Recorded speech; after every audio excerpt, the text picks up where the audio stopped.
हमार पाउचे बरा जहीरा जड़ादा हमार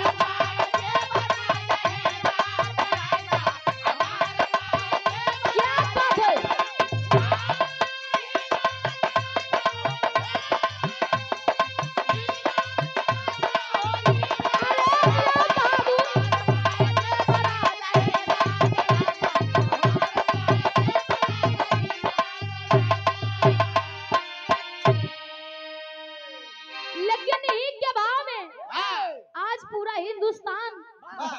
बाबा साहब का जन्मदिन मना रहा है।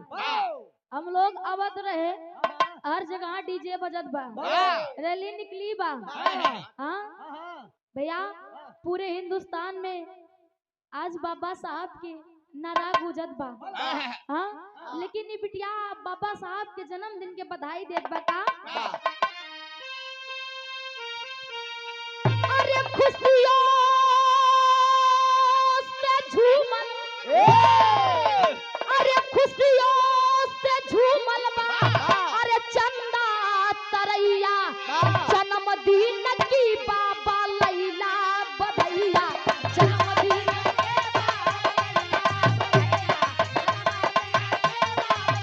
अरे जिया बाबू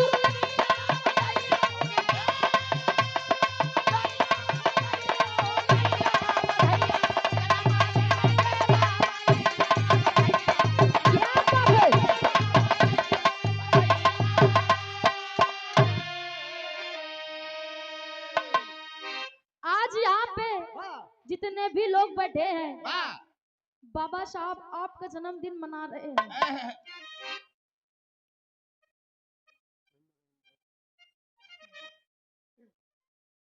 आप शारदा फुआ प्रयागराज फुआ जी की तरफ से 101 रुपए का महान आशीर्वाद पाँव छुके पलगी बा। अगर बुआ मंच पे हो तो हमार से तनी और साहस बढ़त। ऐसे थोड़ा कंफ्यूजन हो जाता कि के देत बा। आप परम पूज्य परम श्रद्धेय आप श्री दिलीप कुमार बीडीसी प्रत्याशी वार्ड नंबर 12 भैया जी की तरफ से 101 रुपए का महान आशीर्वाद पाँच छुके पलगी बा।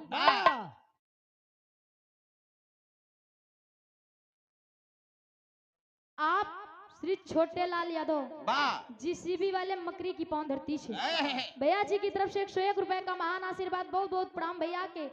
एक स्वर में सब भैया से जय भीम जय भारत नमो बुद्धाय करती हूँ। आप परम पूज्य परम श्रद्धेय आप श्री फूल चंद्र यादव ठलोई की पांव धरती से आप भट्ठा मालिक चाचा जी की तरफ से 201 रुपए का महान आशीर्वाद पाँच के पलगी बा। भट्ठा दिन रात चलत रहा। चला। आप श्री दिनेश पटेल हन्नैया की पांव धरती से चाचा जी की तरफ से 201 रुपए का महान आशीर्वाद पाँच के पलगी बा।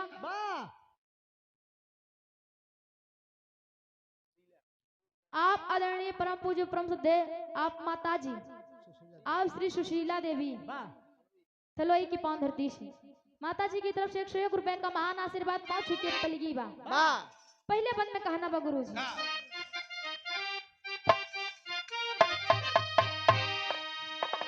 अरे तोहरे रहे सनवा के भारी गठरिया तोहरे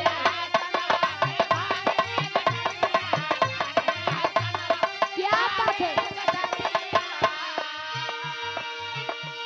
अतल से पार कैला हमरो नवरिया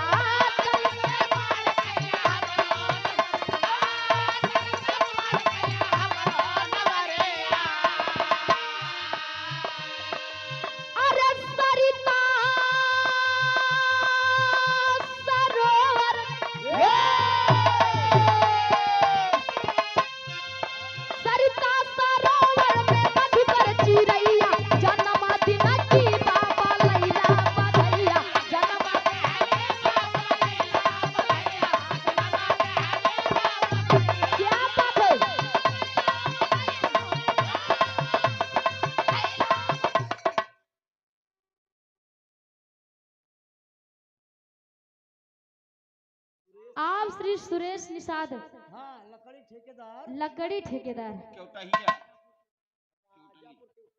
राजापुर क्योटली की पावन धरती से, क्योटली क्योटली की पावन धरती से चाचा जी की तरफ से 201 रुपए का महान आशीर्वाद पहुंच के पलगी बा। प्रमोद भैया उधर बता रहे हैं कि देखा अगर बोले में कोनो गलती हो जाए तो आई के फिर से बोलवा दे, बल्कि पैसा जिन दे। लेकिन हम कहा भैया अगर बोले में गलती हो ही जाए, कहा जाता है ज्यादा चलने वाला थक जाता है, ज्यादा बोलने वाले से कुछ ना कुछ गलतियां हो ही जाती है। अगर हमसे कुछ बोले में गलती हो ही जाए तो पैसा दे फिर से बोलवा ले भैया।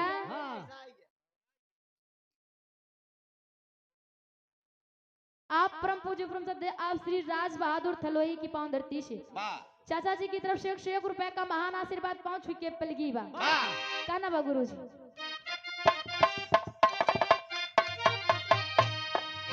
तोहरा दिमाग रहल ज्ञान के खजाना,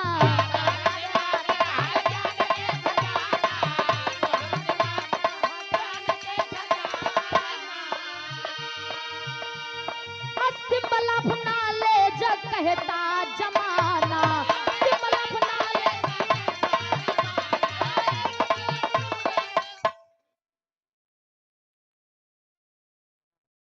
आप परम पूज्य परम सद्य आप श्री शरद यादव कुराओं की पावन धरती से भैया जी की तरफ से 201 रुपए का महान आशीर्वाद पहुंच के पलगी बा। आप परम सम्मानित आप श्री डॉक्टर आर के वर्मा का लिखा है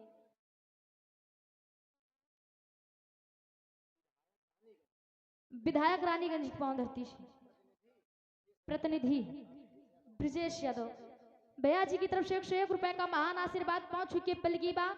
100 में सब भैया से जय भीम जय भारत नव बुद्धिया करती हूँ। कहना बा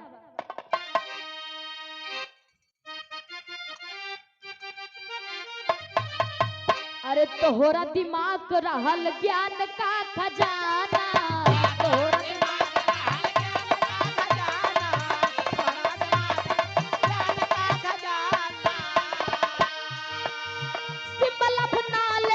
कहता जमाना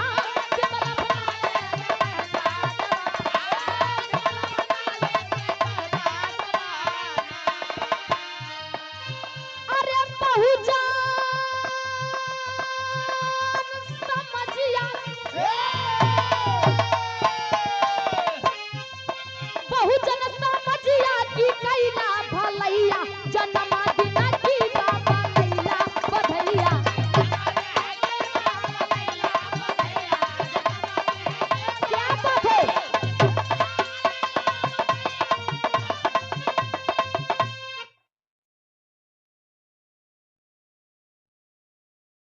आप परम पूज्य परम सद्य आप श्री राजेंद्र गौतम थलोई की पावन धरती से चाचा जी की तरफ से 101 रुपए का महान आशीर्वाद पहुंच के पलगी बा। आप बताया जाता है विश्व में सबसे प्रथम विद्वान थे, आपसे बड़ा कोई ज्ञानी नहीं था, अभी तक हुआ भी नहीं है। उधर से भैया बतौवे बन संविधान लिखे में 2 वर्ष 11 माह 18 दिन लगा रहा।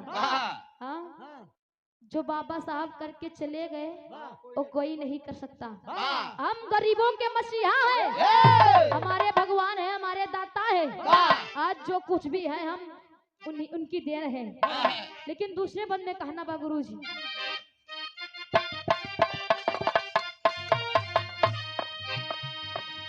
मान सम्मान स्वाभिमान कैल जिंदा,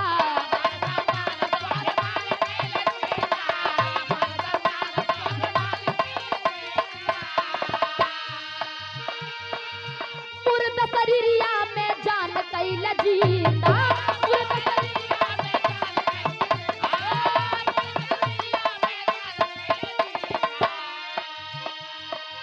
अरे बनी के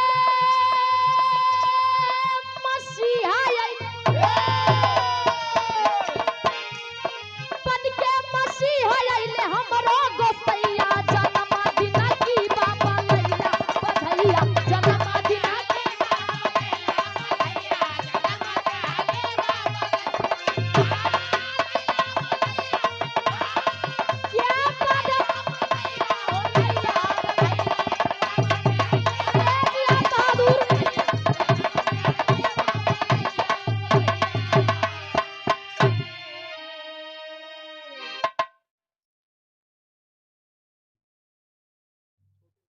आप परम पूज्य परम सद्य आप श्री छोटे लाल यादव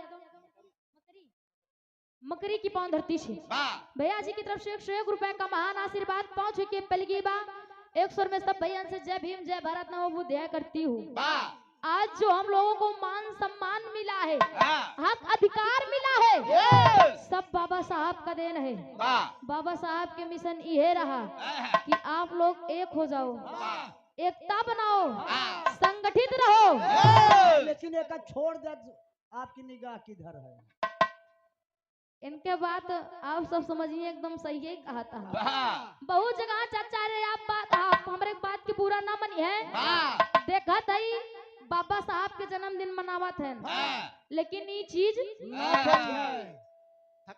के होता ही, ये चीज बिना होता ही नहीं है। बाबा साहब के मिशन का रहा कि आप लोग नशा पत्ती छोड़ दें। जितना नशा पाती करे तो नशा पाती छोड़ के अपने लड़कियों को पढ़ावा। लड़कियां पढ़ावे में चाहे खेत बाड़ी बिचाए काहे न जाए, लेकिन लड़कियां पढ़ावा।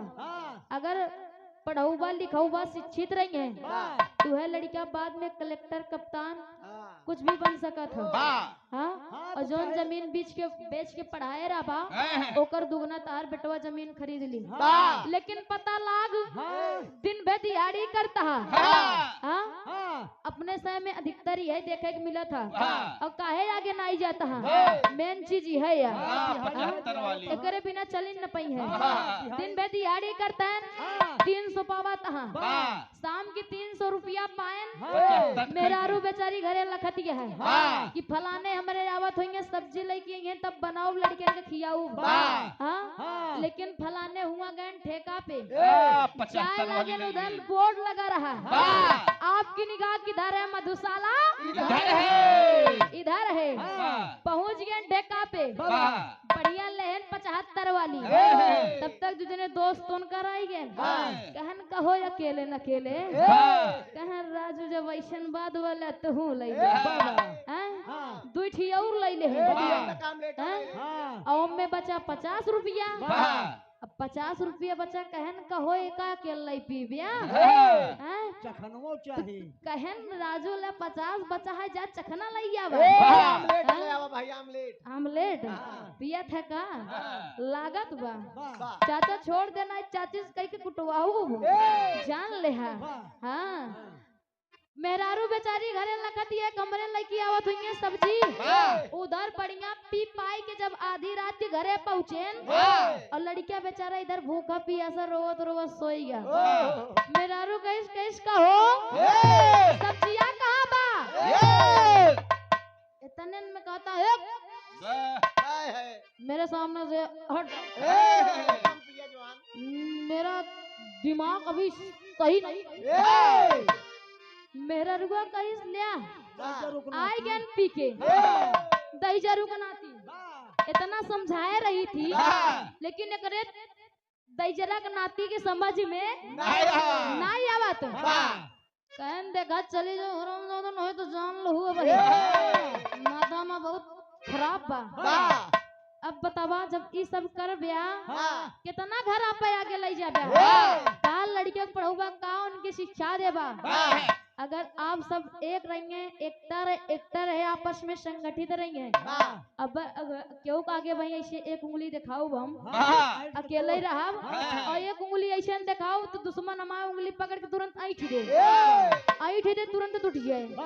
अगर ये पांचों उंगली अगर एक रहे, संगठित रहे, एमन एकता रहे, अगर ऐसे मार के अगर हाथ दे खिनुपुरा पे तो लाल लाल चुई लगे। यही से बाबा साहब की आप सब मिशन पूरा करें। इन मनाए से कुछ नहीं होता है। जब तक मिशन पूरा न करबा, उनकर बात न मनबा, तब तक ये सब कोनो मतलब न निकले भैया। लेकिन लास्ट बंद में बिटिया अपने गुरु घराने का परिचय देता।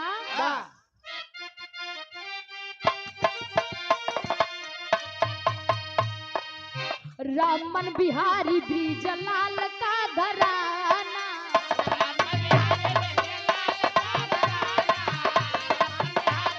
क्या बात है।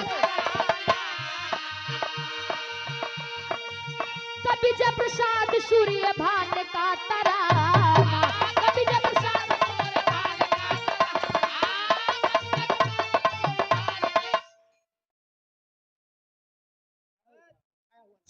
हुआ नाम भैया अच्छे लाल पासी सुल्तानपुर के निवासी चाचा जी की तरफ से 51 रुपए का महान आशीर्वाद 5 विकेट पे लगी बा आशीर्वाद के चाहबा कहना बा गुरु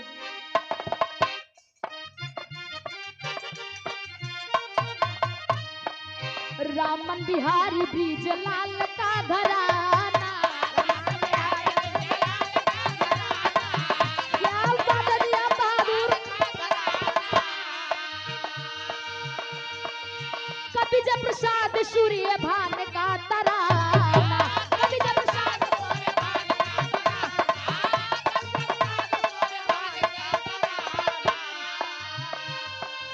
अरे मुस्कान